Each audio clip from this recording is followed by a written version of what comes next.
Selamat pagi, Assalamualaikum warahmatullahi wabarakatuh. Waalaikumsalam warahmatullahi wabarakatuh.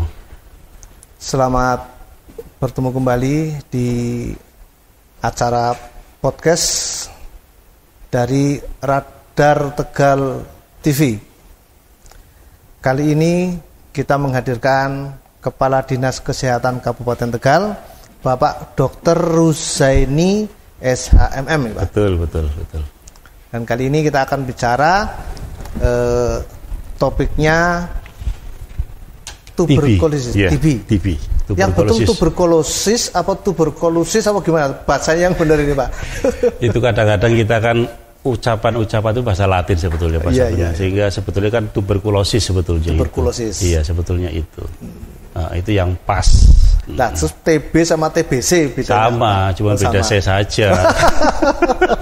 Yang A, B ini yang C ya, TBC atau. Betul. Jadi orang menyebut TB juga betul, menyebut TBC juga tidak salah. Iya. Nah, terus penyakit TBC itu sendiri sebetulnya apa, Pak? Jadi gini sebetulnya, TBC itu sebuah penyakit yang disebabkan oleh karena sebuah kuman.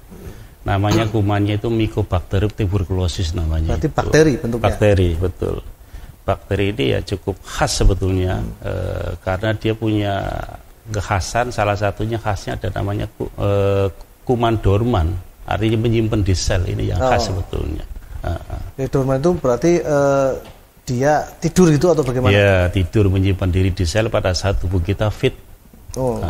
Makanya pengobatannya kan lama. Iya. Minimal 6 bulan pengobatannya itu. Itu maksudnya kuman dorman itu kalau orang terkena bakteri tuberkulosis tadi. Itu kemudian kalau orangnya fit itu tidak muncul, kalau dia tidak fit muncul atau bagaimana maksudnya itu, Pak? Iya. Bisa dikatakan kayak gitu. Pada saat kita diobati full sembuh, kan biasanya kuman itu akan menyimpan diri dalam sel. Antibodi kita sudah kuat. Pada saat kita lemah dengan kondisi macam-macam faktor itu, dia akan muncul lagi. Dan itu penularannya? Penularan TB itu lewat droplet, lewat udara, lewat batuk itu tadi. Makanya penularan cukup cepat. Cepat sekali penularan TB itu. Satu ruangan saja misalnya satu orang kena TB dengan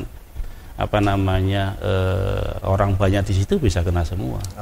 Menyebarnya lewat droplet, jadi udara juga berpengaruh. Iya. Ya, pemirsa, saya sedikit menambahkan ya bahwa TBC atau TB ini Indonesia ranking 2 ya, Pak ya, sedunia. Betul, kasusnya itu 969.000 kasus. Dan ini adalah yang kedua setelah India. Nah, karena sifatnya yang sudah banyak sekali dan pengobatannya juga cukup memakan waktu, ini memang menjadi masalah serius di Kementerian Kesehatan ya, Pak ya. Betul. Dan kembali lagi ke masalah TBC-nya itu sendiri. Pengobatannya, Pak? Jadi gini, TBC itu memang pengobatannya cukup lama. Ada namanya fase aktif itu 2 bulan, kemudian fase laten yang 4 bulan. Total minimal 6 bulan. Total. Walaupun ada memang beberapa jenis TBC karena kumannya itu contoh kayak yang sudah resisten obat RO, itu pengobatannya akan lebih lama lagi. Dengan kompleksitas obatnya tentu berbeda dengan TB yang biasa. Yang disebut dengan masa aktif 2 bulan itu benar, Pak ya? Iya, betul. Sama yang laten 4 bulan. Itu maksudnya bagaimana? Jadi masa aktif itu masa di mana TB itu atau orang penderita TBC itu masih menularkan. Masih menularkan. Dia akan diberikan obat biasanya setiap hari sekali minum obat selama 2 bulan. Biasanya rata-rata kumannya itu akan turun, akan masuk ke dalam sel, akan melepas. Dan itu tidak akan menular lagi. Tidak akan menular lagi. Baru namanya diobati dengan fase laten. Fase laten itu pengobatannya seminggu rata-rata antara 2 kali, 2-3 kali, tergantung daripada masing-masing itunya. Tapi bisa disembuhkan? Sangat bisa sembuh total gitu ya? Sembuh total, iya, sembuh total sangat bisa. Nah, ini kasus saya, Pak ya. Saya juga penyintas ini kebetulan. Saya dulu pernah kena TB itu tahun 94 lah. Kalau nggak gitu saya itu lebih dari 6 bulan, Pak. sekitar 1 tahun. 1 tahun. Ya, nah, itu 6 bulan itu minimal atau 6 bulan pasti selesai? 6 bulan minimal. Minimal. Artinya TB yang biasa lah. Ada yang tadi yang resisten obat, ada mungkin yang tidak konsisten dengan pengobatannya, celak. Iya, artinya bikin lama itu yang bikin itu yang bikin lama pengobatannya. Bikin lama. Berarti saya termasuk, kalau saya sih sebetulnya disiplin Pak, cuman mungkin sudah fasenya mungkin bisa juga itu. Bisa juga itu. Ya, itu juga memang kalau kasus saya saya juga menurun sama anak saya. Kebetulan pas saya kena TB, istri saya kan lagi hamil. Ketika lahir itu saya juga kena TB juga ya. Iya. Tapi betul. Itu 1 tahun lah kalau nggak keliru saya itu sudah agak lampau ya Pak. Tapi alhamdulillah sekarang sih kayaknya sehat sih sudah saya. Sehat ya. Mudah-mudahan ya. Mudah-mudahan kayak jaringan semua sehat semua Kabupaten Tegal terutama untuk kasus TB-nya itu. Nah, itu di Tegal apa masih banyak Pak ditemukan kasus? Cukup banyak di Tegal itu. Kalau kita lihat data di tahun 2022 saja yang ada di Tegal itu jumlah kasusnya sudah 4.000 lebih. 4.400 sekian lah. Tahun 2022. Kalau tahun 2023 itu kalau tidak salah, saya agak lupa data ya tahun 2023. Tapi yang saya tahu tahun 2022 yang saya tahu. Tingkat penyembuhannya sebetulnya bagus. Bagus. Jadi hampir 89% tingkat penyembuhannya. Artinya orang yang kita kasih obat itu bisa sembuh 85%, sembuh tuntas ya. Yang 19% bisa berlanjut, yang mungkin kayak jaringan tadi, bisa juga kumannya berubah menjadi resisten, itu bisa berlanjut, Nah, bisa juga karena penyebab yang lain, contoh kayak misalnya nyuwun sewu, penderita kayak misalnya HIV itu juga pengobatannya akan lama lagi itu. Oh gitu. Iya, karena tubuh penderita HIV itu kan dia turun, imunitasnya turun, itu yang memang agak lama. Nah itu kalau untuk penderita HIV di Kabupaten Tegal sendiri berkaitan dengan kasus TB lumayan angkanya Pak? Hampir rata-rata biasanya TB dengan HIV itu seperti pacaran itu sebetulnya. Kalau ada HIV biasanya ada TB. Biasanya, walaupun tidak semuanya. Tapi jangan dibalik loh Pak. Kalau ada TB ada HIV enggak? Saya enggak. Biasanya HIV itu akan muncul TB-nya. Tapi kalau TB belum tentu HIV. Iya, itu penting Pak. Betul. Nah, itu tadi 4.000 kasus apa tadi ya Pak ya? Iya, tahun 2022. Itu yang ditemukan. Iya. Yang ditemukan kasusnya. Berarti masih ada yang belum ditemukan. Masih ada. Kita selama ini itu kan tetap mencari kasus baru. Kasus baru, walaupun estimasi yang diberikan oleh estimasi jumlah penderita TB kita masih cukup tinggi. Artinya kita baru menemukan kurang lebih antara 80% dari kasus estimasi yang ada. Berarti perkiraan ya. Nah itu kalau orang kena TB itu ciri yang bisa dilihat atau yang dirasakan dari penderitanya itu sendiri. Jadi gini, beberapa literatur itu menyampaikan untuk kasus TB yang pertama tentunya dia ada batuk. Jadi pada prinsipnya teman-teman atau siapapun kalau batuk lebih dari 2 minggu tanpa diketahui penyebabnya, segeralah diperiksa ke dokter atau ke fasilitas layanan kesehatan karena itu merupakan suspek. Suspek TB Jadi batuk lebih dari 2 minggu tanpa diketahui penyebabnya. Itu segera periksakan, nanti tim kami, tim dinas kesehatan maupun puskesmas akan melakukan pemeriksaan dahak. Dahak untuk melihat apakah ini TB atau bukan. Gitu. Pengobatannya? Untuk pengobatannya tadi saya sampaikan di depan, jadi pengobatan cukup lama, kurang lebih minimal 6 bulan lah untuk pengobatannya. Itu pengobatan gratis, tanpa dipungut biaya apapun. Malah beberapa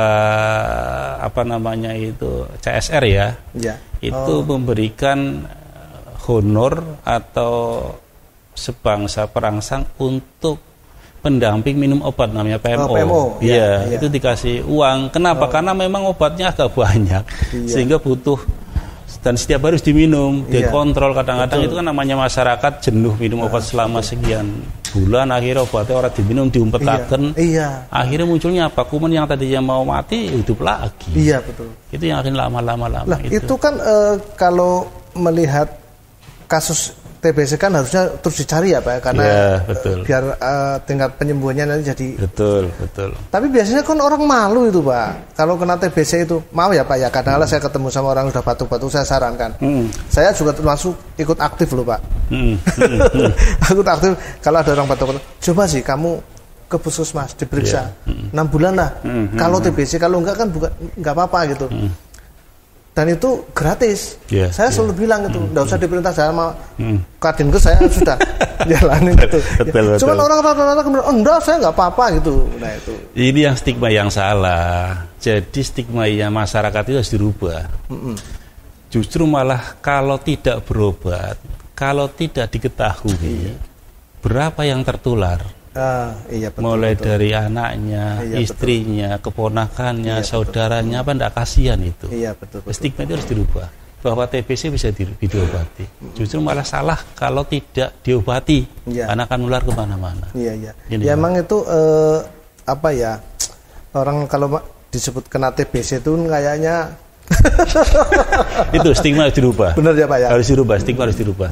Karena pektus TBC itu atau bentuk tubuh TBC itu memang agak kurus, melengkung kayak gitu. Itu memang. Itu yang harus dirubah. Tapi orang gemuk bisa juga TBC? Bisa cuma jarang. Iya. Rata-rata yang tadi kurus kemudian pada saya itu dulu waktu masih TB, itu berat saya itu, saya udah lulus kuliah loh Pak. Oh iya. Itu 43 kilo 43. Saya. Wah. Seperti apa kurusnya ya? Betul Pak, saya 43 kilo. Iya betul. Naik itu paling 55 kilo lah waktu itu saya itu. Tapi ya tadi kemudian ya konangan dipaksa lah gitu. Berkaca dari situ memang saya ke situ gitu Pak. Apa ya, masyarakat selalu gitu saya. Iya. Iya Pak, di Kabupaten Tegal sendiri kan sudah dipetakan nih. Mana-mana daerah yang TB-nya tinggi itu ya. Kantong, betul. Mana Pak yang paling tinggi? Di kita itu paling tinggi di Adiwerna, di Puskesmas Adiwerna, Puskesmas Adiwerna paling tinggi, ya kecamatan juga lah, di bagian juga tinggi juga di sana. Yang terendah itu sekarang di Warurejo agak sedikit. Warurejo? Iya, Puskesmas Warurejo agak sedikit. Saya tidak tahu kenapa, kemungkinan besar kemungkinan loh ya, itu karena memang satu kepadatan ya, kepadatan pendudukan pengaruh itu. Yang kedua mungkin karena faktor pekerjaan. Kan di Adiwerna itu kan banyak pekerjaan yang sifatnya komunal itu loh.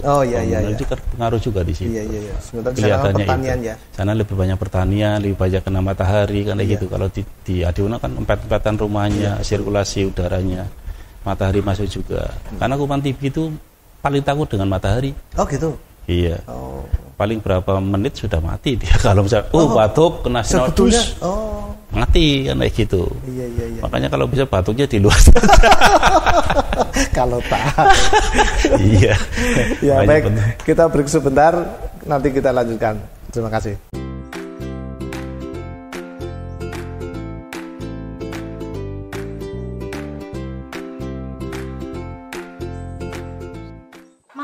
Lagi apa sih donge? Matane melek kok. Ki nyong lagi ngulik gedang ku anake kon. Si putune sampean pan didulang ulekan gedang. Iya, ben cepet gede. Aja Manek, jari Bu Bidan ora oli. Ora oleh kepiben wong kon lagi bayi be mangan gedang ya ora papa. Aja Manek. Kotange esi umur 5 wulan, kok tak neneni bae. Kon jajal ngerti apa? Manek. Ada apa ibu-ibu? Kelihatannya rame banget. Bu Bidan, monggo Bu. Ada apa Bu Marpuah? Kok kelihatannya sibuk banget?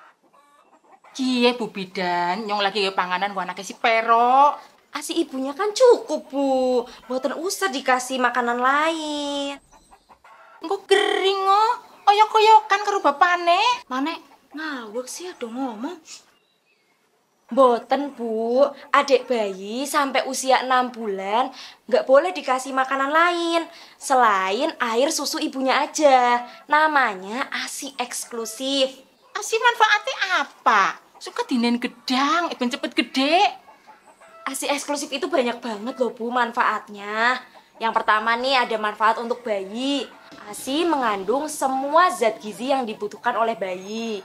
ASI melindungi bayi dari infeksi virus, bakteri, serta meningkatkan daya tahan tubuh. Terus ASI juga mampu mencegah berbagai penyakit berbahaya seperti pernafasan akut, infeksi usus, alergi, diabetes, hingga leukemia. ASI juga menambah berat badan bayi secara seimbang, Bu. Dan yang paling penting, ASI meningkatkan kecerdasan otak. Katanya ASI juga bermanfaat buat ibunya ya Bu Bidan? Betul, ASI punya manfaat nih untuk ibunya. Yang pertama, membantu menurunkan berat badan. Yang kedua, mempercepat proses pemulihan setelah persalinan. ASI juga mengurangi depresi. ASI juga mencegah kanker dan penyakit lain. ASI juga bisa menjadi KB alami, Bu. Dan yang paling terakhir, meningkatkan ikatan batin antara ibu dan bayi atau biasa kita sebut dengan bonding. Nah, setelah adik bayi usia 6 bulan, baru boleh diberi MPASI atau makanan pendamping ASI. Itu pun diberikan secara bertahap, Bu. Mulai dari bubur yang lembut, disaring, dicincang, sampai nanti makanannya sama seperti ibu dan bapaknya. Dalam surat Al-Baqarah ayat 233 menyebutkan, dan ibu-ibu hendaklah menyusui anak-anaknya selama 2 tahun penuh. Bagi yang ingin menyusui secara sempurna. Wonten Bu Bidan. Panapa metu-metu? Anggaran sing meling bae nembe nongol. Dih, duwe mertua kok horor nemen dongen. Sikah. Kalem Bu Bidan, mangke bojone kula takon nganggo ASI eksklusif. Kan manfaatnya juga akeh nemen ya. Pun Bu Bidan, monggo disambi gedang doyan. Kowe ya mulai dasar mantu gentorang. Berikan bayi Anda ASI eksklusif. Hanya ASI eksklusif yang cocok bagi bayi hingga usia 6 bulan. ASI eksklusif, murah, praktis, dan kaya kandungan gizi. ASI eksklusif menjadikan buah hati Anda lebih sehat, lebih cerdas, serta dapat menghindarkan bayi Anda dari stunting. Ingat, hanya ASI eksklusif.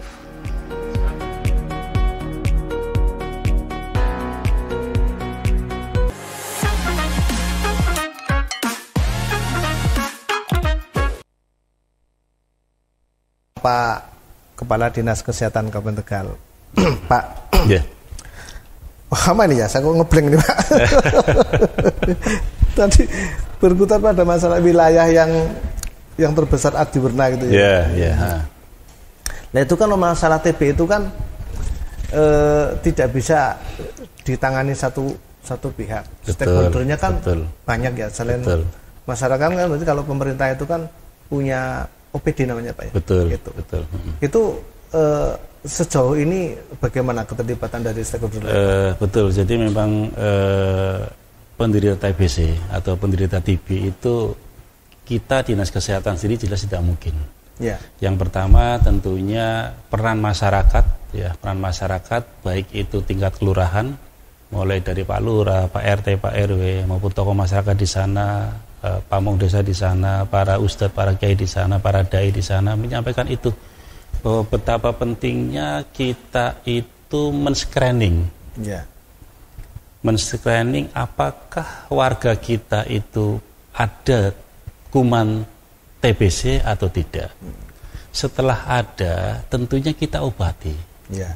Obati pun harus sampai selesai, sampai tuntas ya. Sehingga apa? Dalam 6 bulan saja, insya Allah TBC di desa itu bisa hilang, karena dia tidak menular. Kalau sudah diobati dengan fase intensif tadi kan sudah tidak menular lagi. Anak-anak juga tubuh sehat. Ini sebetulnya yang memang kita gerakkan. Nah kalau tidak kayak gitu susah kita menyelesaikan masalah ini. Nah itu kan misalnya kalau dari Dinas Kesehatan kan berarti difokus pada pencegahan dan pengobatan dari Yeah.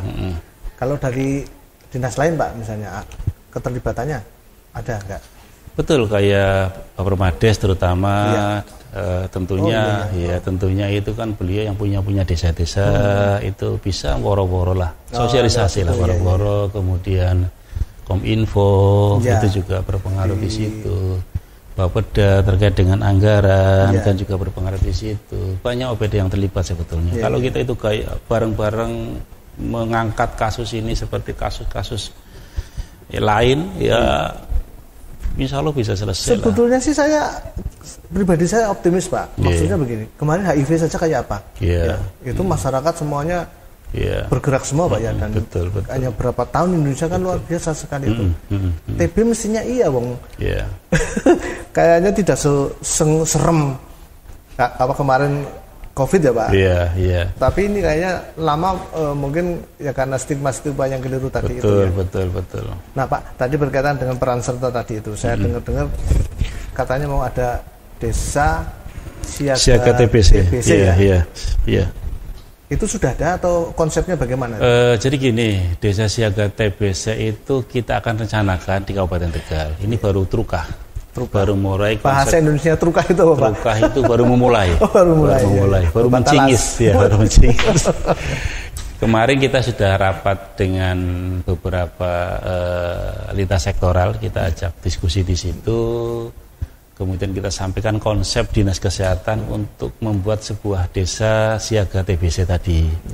Salah satunya memang yang kita ambil desa yang kira-kira nyun sewu, masyarakat di situ peduli.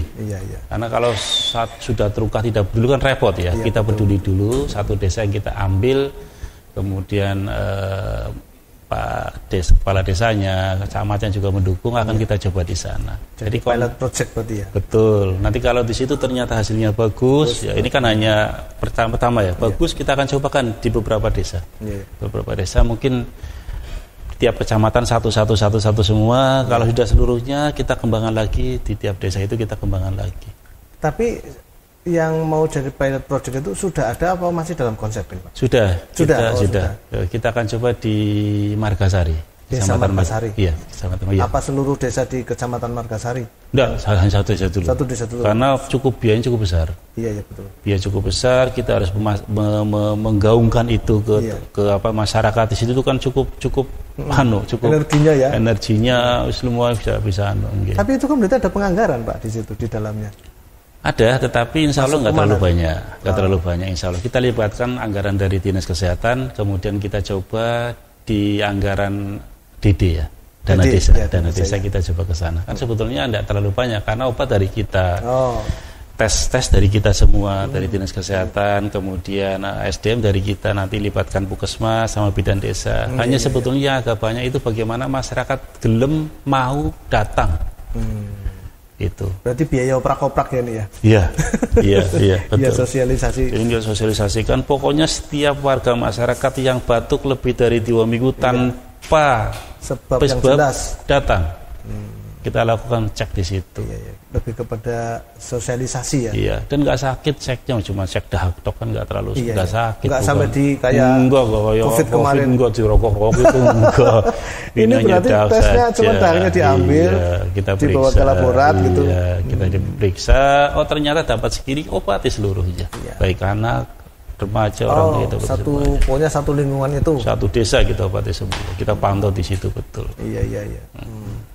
Responnya gimana Pak itu Pak? Kepala desa atau apa itu? Kemarin sih di Linsek setuju. Iya. Kita setuju, mudah-mudahan tahun depan kita akan coba karena ini kan sebuah proses proses di mana proses ini cukup kelihatannya waktunya cukup lama. Cukup lama. Harus kita pantau selama minimal 6 bulan dulu. Tapi optimis efektif ini Pak? Kalau enggak, itu kayaknya tidak ada lagi cara lain. Agak susah. Kita mau kebiasa seluruh kabupaten Surabaya susah. Iya.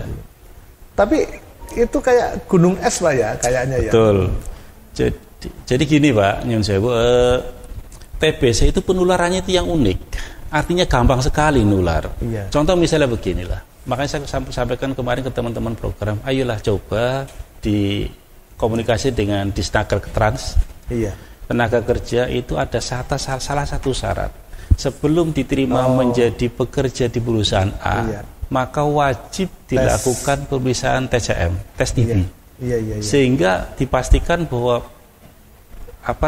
pekerja tersebut masuk bersih. Kalaupun dia misalnya ada, dia minimal harus pakai masker pada saat bekerja dan diobati. Betul. Karena nularnya cepat dalam satu lingkungan, misalnya 1.000 orang, gitu. 1.000 orang, satu orang kena TB. Dia batuk terus, mungkin sekali kuat lah. Ya, 2 kali kuat. Lama-lama pas kondisi lagi drop, muncul. Iya. Aslinya ya serem juga Pak ya. Sebetulnya lebih serem dari COVID sebetulnya. Cuman COVID tingkat kematiannya tinggi. Kalau COVID nggak kerasa lah gitu ya. Iya. Kemudian kalau COVID itu kan ada gejala panasnya, sehingga kelihatan. Kalau ini tidak, orang biasa-biasa kok, hanya subfibril biasa. Malam aja panas. Kalau siang biasa-biasa, bisa ngopi, bisa Iya betul. Gitu. Nggak ada apa-apa. Nggak ada apa-apa. Ini yang kadang-kadang stigma yang harus diluruskan. Mereka merasa sehat-sehat saja kok, aneh gitu. Tapi ini Pak, ada teman saya itu juga kena TB kan. Itu sampai ambekane antep itu ya. Dan itu dia tuh kalau tidur harus duduk itu. Benar tuh Pak? Ya betul, karena kuman TB itu kan kenanya di alveolusnya, di rongga terkecil paru-paru. Itu kalau lama-lama jadi sikatrik, jadi luka, jadi sikatrik itu perlengketan. Kalau nggak diobati, perlengketan, ya akhirnya jumlah volume paru-parunya berkurang. Udara yang masuk berkurang. Itu nanti kalau lama-lama lagi kena jantungnya juga. Akhirnya jadi karena pompanya kan nggak kuat juga. Jantung pompa ke paru-paru, paru-paru tersumbat, otomatis kan lama-lama beban jantungnya meningkat. Nah itu kalau TBC itu sedemikian mudah penularannya dan itu juga menjadi salah satu penyebab kematian berarti ya? Iya. Di antara penyakit yang tidak menular ini yang paling tinggi mana untuk tingkat kematiannya? Kalau tingkat yang menular. Yang menular. Oh iya. Iya maaf. Penyakit menular ya. Jadi tingkat kematian tertinggi yang penyakit menular ya dari TBC itu. TBC itu. Karena memang jumlah populasinya juga banyak. Karena gitu sehingga tingkat kematiannya juga tinggi karena gitu. Kayak diare, kayak DB itu ya nggak tinggi karena memang lebih sedikit. Paling banyak TBC. Lah, kalau melihat tadi Kecamatan Adiwerna sama Warujo, ini sih rapat saya Pak ya, mohon maaf lah saya, selain jumlah populasi yang banyak, itu kan tingkat sanitasi kayaknya atau kebersihan lingkungan kan juga berbeda ya. Iya. Nah ini faktor apa saja yang kira-kira menjadi penyebab utama TB itu mudah berkembang? Jadi yang pertama itu tentunya lingkungan ya, lingkungannya itu contoh misalnya ventilasi udaranya yang tidak ada kelembaban, itu mudah sekali dia tumbuh di situ. Justru malah TB itu paling benci atau paling tidak suka dengan kena matahari. Ultraviolet itu yang langsung. Makanya biasanya kalau bisa itu ada jendela kacanya. Iya, di kamar itu ada jendela kaca sehingga udara sinar matahari bisa masuk langsung ke dalam. Nah itu kalau kan sekarang banyak yang AC itu. Ya itu tadi. Ngeri sebetulnya kalau kita tidak menggugah bareng. Ya ngeri. Iya. Dan TB itu kan nggak menyerang orang yang miskin saja kan? Tidak. Cuman biasanya kalau nyun sewu ya, ini kan karena juga status gizi. Ya, jadi orang-orang yang nyun sewu, orang-orang yang sudah mapan makanya banyak itu kan dia kedel sedikit, antibodi segera bentuk kan otomatis resisten kan kayak gitu. Tapi kalau sudah kondisinya memang nyun sewu, makannya misalnya kurang gizi macam-macam kondisinya, untuk pertumbuhannya aja kurang, ya kena langsung dia. Berarti itu kan penularan yang rentan itu kan dari tadi lingkungan yang kotor, kemudian sosialnya rendah, betul, sosial ekonominya agak rendah, kekumuhan di situ, ya. Kemudian populasi yang padat itu juga berpengaruh. Kalau mohon maaf ini kalau orangnya sudah mapan kan biasanya kalau berasa sakit sedikit juga dia sudah langsung berobat sendiri. Tapi kalau yang di sini itu apa sih ya? Termasuknya masyarakat yang harus diperhatikan betul berarti Pak ya. Biasanya TB itu kan beneran apa enggak Pak? memang banyak kan tumbuh di tempat yang begitu, yang relatif lebih banyak. Iya, relatif meskipun di orang-orang yang berekonomi mapan itu ada, iya. Tapi lebih banyak yang di sini. Iya, relatif lebih banyak. Nah, relatif lebih banyak. Iya. Berarti selain lewat dinas kesehatan, harus dinas sosial. Iya, memang harus keterlibatan bersama. Iya. Keterlibatan bersama. Artinya keterlibatan beberapa stakeholder yang memang harus bareng-bareng mengangkat kasus ini, mengangkat TB ini, sehingga masing-masing punya tugas dan pokok masing-masing. Kami di kesehatan itu kan sebetulnya temukan, obati sampai sembuh, kayak gitu sebetulnya. Tos tadi ya, Pak. Tos tadi, iya betul. Baik Pak, sebelum kita akhiri, punya himbauan kah kepada masyarakat atau kepada siapa tentang TB? Silakan Pak. Iya. Terima kasih. Dengan adanya peningkatan kasus TB terutama di Indonesia, di mana kita itu sekarang sudah masuk ke peringkat 2 dunia, tentunya kita harus menggugah bagaimana kita bisa mengatasi peningkatan kasus TB yang ada terutama di Kabupaten Tegal. Ya, terutama di Kabupaten Tegal. Kita tahu yang pertama tentunya stigma masyarakat, ya stigma masyarakat itu harus dirubah bahwa penyakit TB itu bisa disembuhkan. Yang kedua, jangan takut berobat. Paling gampang ciri atau gampang berobatnya adalah apabila batuk lebih dari 2 minggu tanpa penyebab, segera datang ke fasilitas layanan kesehatan, segera periksa. Nanti tim kami akan melakukan pendeteksian, melakukan screening, apakah itu TB atau tidak. Kalau TB, kita akan obati. Itu aja sebetulnya sudah sangat membantu dalam penurunan kasus TB, baik di Indonesia, terutama di Kabupaten Tegal. Saya kira mungkin itu, Pak. Hanya itu saja. Monggo teman-teman sekalian, Bapak Ibu sekalian, ayo kita bondong-bondong, kita tuntaskan kasus TB agar kita bisa diturunkan angka kesakitannya di Kabupaten Tegal. Ya. Demikian Cakwi Radar, pemirsa Radar Tegal TV, bincang-bincang kita bersama Kepala Dinas Kesehatan Kabupaten Tegal, Bapak Dr. Ruzaini SHMM. Terima kasih. TOS TB, temukan, obati, sampai sembuh. Idih, Aurel, mager banget, Sung. Apaan sih, Kek? Lah, kue apa? Gayem bae, wetenge giling terus. Ngomong apa sih? Gaji banget deh.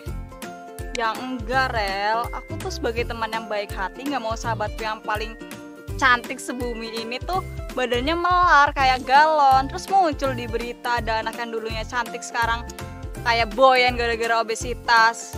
Ya Allah, terus aku harus gimana ini? Coba sih ke Posyandu. Lah, Posyandu? Terus kita disuruh makan bubur kacang hijau kayak balita gitu? Enggak lah. Dih, kamu purba banget sih. Posyandu itu nggak cuma buat balita sama lansia doang. Posyandu juga ada buat kita kaum teenager, namanya Posyandu Remaja. Di Posyandu Remaja kita bisa dapetin KIE, konseling, informasi, dan edukasi seputar kesehatan remaja. Nanti kita bakalan diukur berat badannya, tinggi badannya, dan lingkar perutnya. Malah buat cewek kayak aku bakalan dikasih pil cantik, pil tambah darah. Ben orang cantik, orang anemia. Di Posyandu kita juga bisa meet up sama teman-teman loh. Ya wiso, yuk gas kita ke Posyandu Remaja. Mangkat.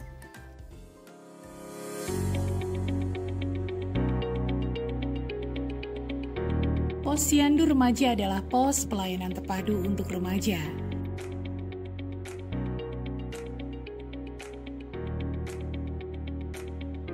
Di Posyandu Remaja kalian bisa melakukan pemeriksaan kesehatan seperti pemeriksaan tekanan darah, tinggi badan, berat badan, hingga pengukuran lingkar perut.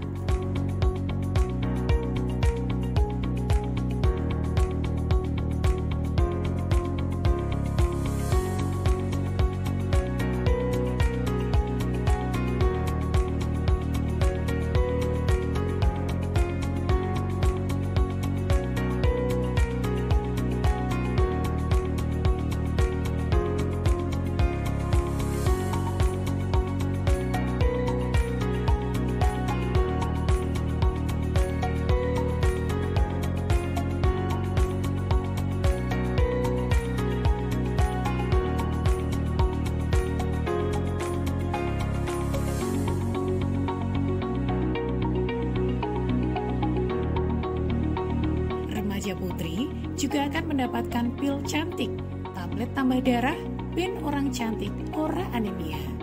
Di Posyandu Remaja, kalian bisa mendapatkan informasi kesehatan, konseling sesuai permasalahan yang dialami, dan juga pengembangan keterampilan sesuai bakat dan minat.